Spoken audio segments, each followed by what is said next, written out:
Hello, everybody, and welcome to episode 1 for 2023. I do appreciate y'all for showing up. My name is David from SecondBoundBag.com, and we're going to try this a little for this year.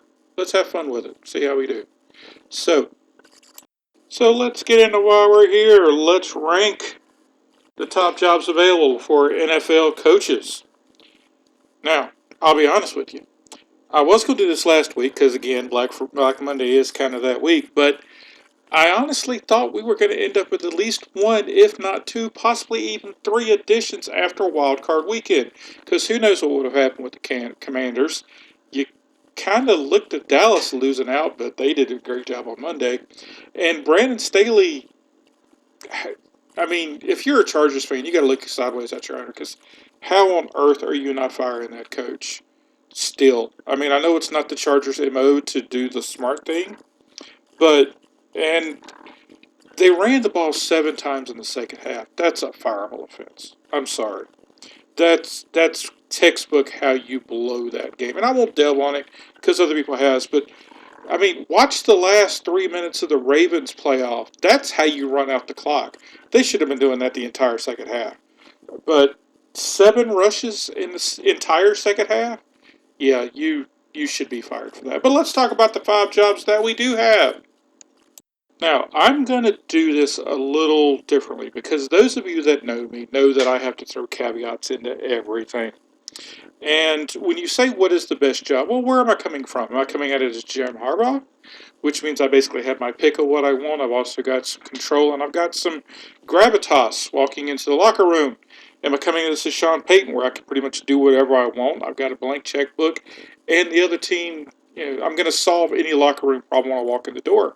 Or am I doing this as Ben Johnson, where I'm an up-and-coming offensive coordinator? Everybody should be like having me on their final list to get.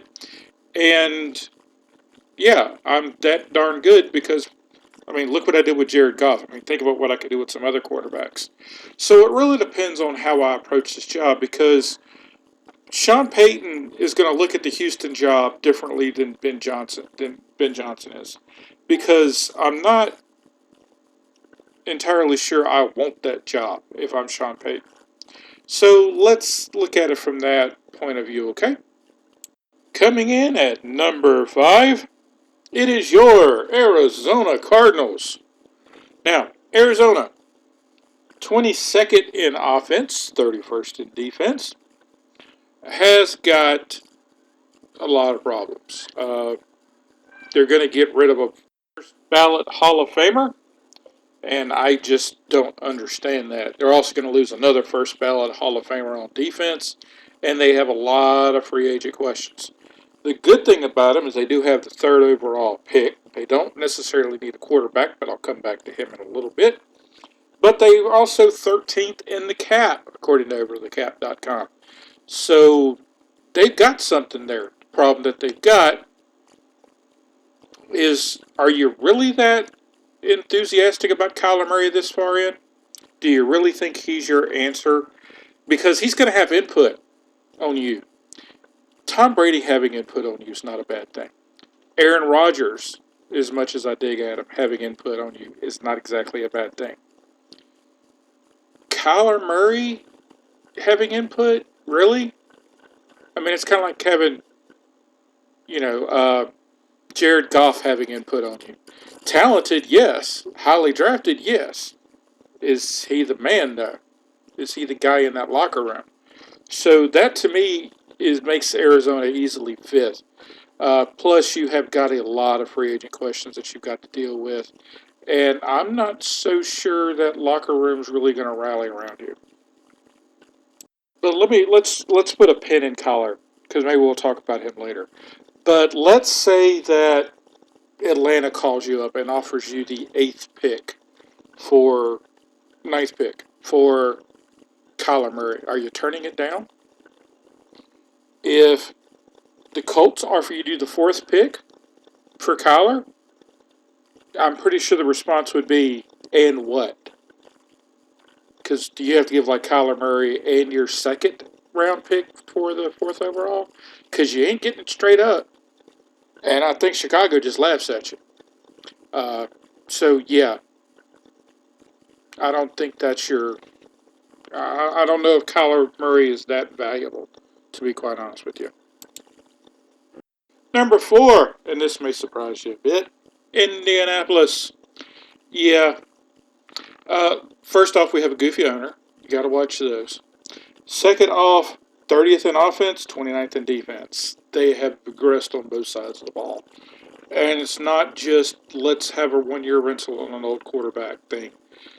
Number one, they do play in the AFC South, so yeah, that's a beautiful thing.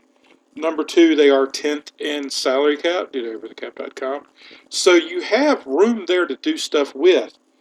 Thing about it is this fourth overall pick, yeah, you got to get a quarterback. You may end up with your third choice there. Uh, I'm not quite sure I'm that happy if I'm getting a dude from Kentucky to build my entire franchise around. Could be CJ Stroud. Who knows? But it could get interesting. Everybody keeps looking for Indianapolis to move up. I don't really see it, to tell you the truth, because the two of the three teams in front of you don't need quarterbacks. And who knows where these guys are going to move up to. If I'm Indy, I stay where I'm at, and I look to plug other holes. To be quite honest with you, it really wouldn't hurt my feelings to move down a bit, possibly to the Atlanta pick, just to try to get something, just to get more talent in that team, because they need it, and badly.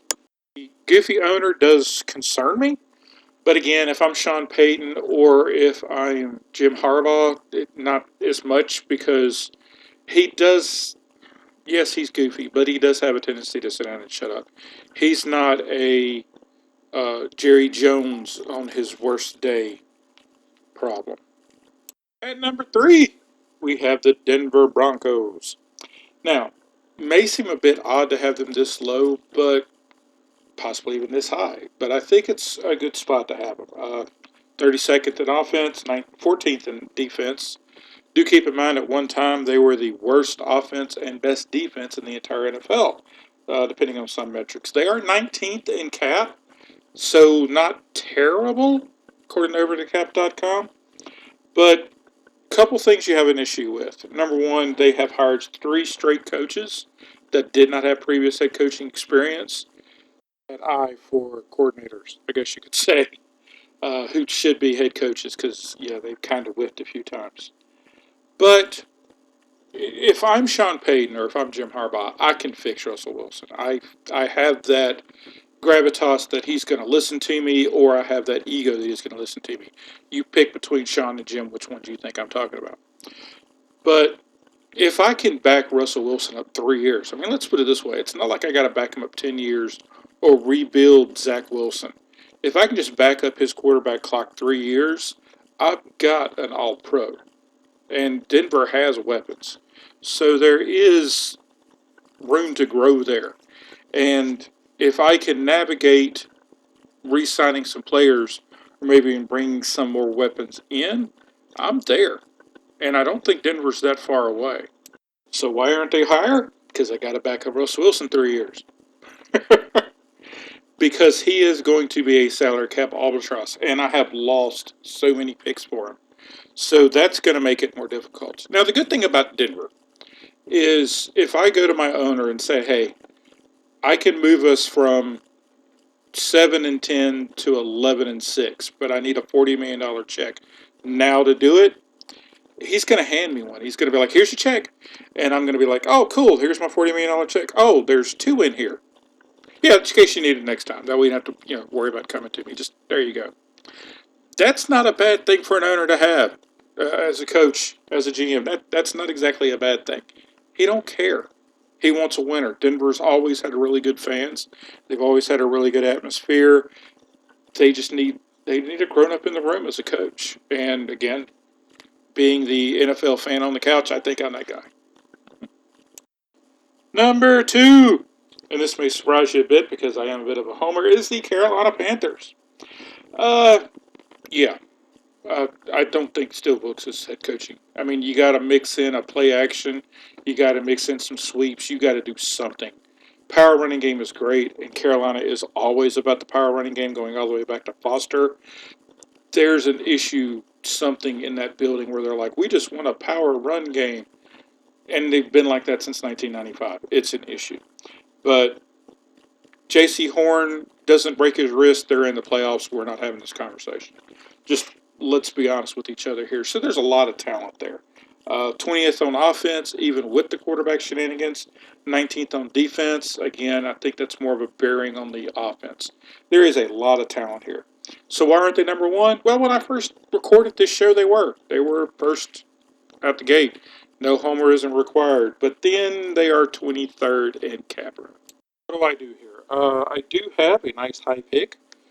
Do I really want to go after a quarterback? I mean, they've been mocked from the guy from Florida. Maybe Will falls.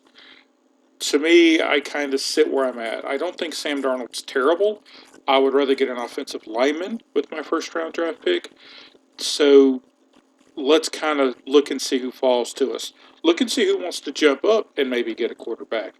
Give me an extra second round pick, move me back to 14 or 15. I think I can live with that because what if Jimmy G shows up at that door? I mean, I think I'm kind of good there because if San Francisco says we don't need three start quarterbacks, I'll give you 2 seconds for Jimmy G all day long. You put Jimmy G in this offense with Sam Darnold as a backup, yeah, this is a playoff team next year. And unless Tom Brady comes back and Tampa Bay gets a whole lot better brain trust wise, I don't. Carolina walks away with this division. Finally, the one you've been waiting for. Number one. Yes, I'm going Houston. Okay, again, Ben Johnson, Sean Payton, Jim Harbaugh, they're not getting fired after year one. Problem is they keep picking retread guys. That's a problem, and they need to quit. And hopefully they quit now. Uh, Houston has they need an adult at all three levels, as GM, as coach, as owner, because Houston's ownership has got problems. But again, they are.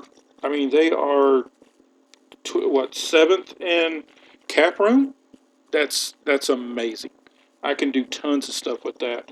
They have the second overall pick, and they have the 12th, which means literally I can sit there and play around with the second pick, make a few phone calls to Colts, make a few phone calls to Atlanta, see maybe what they want to do.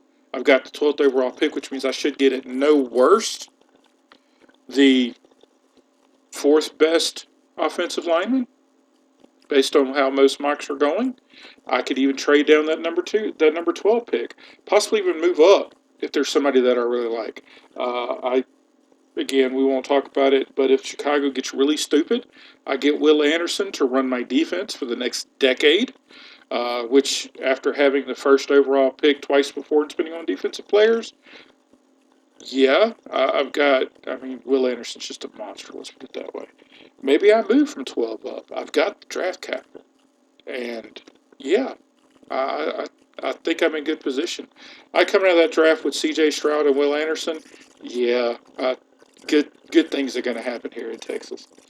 But that is my rundown of the top five jobs out there. In case you're wondering where the Chargers would rank, yes, they would be number one in a bullet, but wouldn't exactly be open long because I think Sean Payton walks in that door about 5 seconds after I get rid of that coach, and the Chargers are instantly right up there with Cincinnati and Buffalo and KC. I think it's a four. I think that's your 14 race for the next half decade if Sean Payton's that coach. So I will see y'all later on. Hope you enjoyed it. Make sure you do all the normal stuff that we do here on YouTube. Hit the website if you'd like, and y'all have a great day.